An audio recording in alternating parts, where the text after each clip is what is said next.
Hey, what's up guys? Kevin here. So today I'm up on Blackcomb and I'm testing out the Burton Deep Thinker. I bought the Deep Thinker because of its claims of being an all mountain board you can take into the powder and add freestyle elements too. On the mountain today, we got a good mix of chopped up groomed runs, some powder, so we can take this board, put it to the test and see how it works out.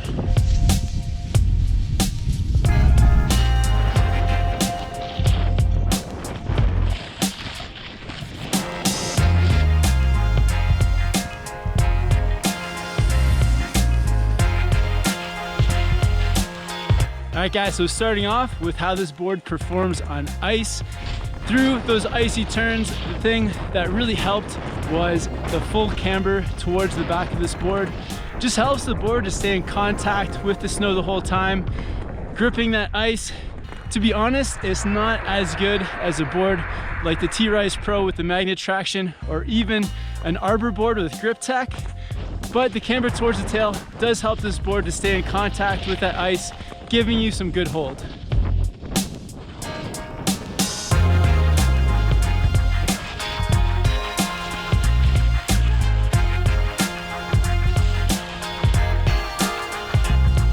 So next up, riding through that rough, frozen powder pillows.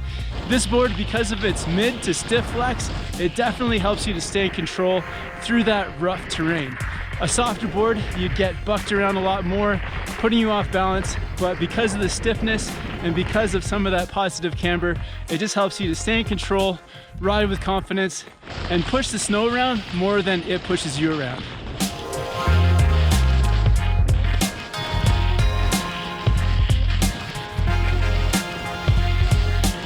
So the next test, and this is the reason I bought this board, is through powder. Yesterday, TJ and I had some amazing powder laps.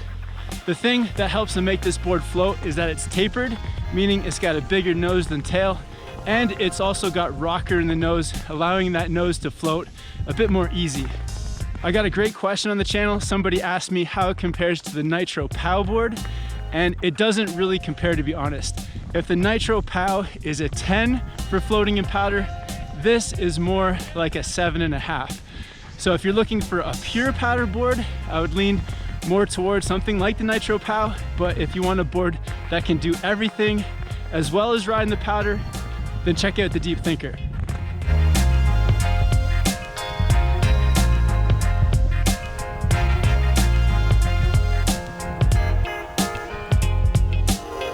So probably the most important thing when it comes to an all-mountain board is knowing how it turns. I really love the way that this one turns. When you're making your turns, that positive camber helps your board stay in contact with the snow. It gives you that energy back when you push on it, which I love, which makes your turns really quick and snappy. And then the rocker in the nose actually helps to make this board more catch-free. So as you're riding it, it doesn't feel like a very catchy board. It just feels like it's giving you control and at the same time giving you that catch-free feeling so that you can rip turns and not have that fear of catching an edge.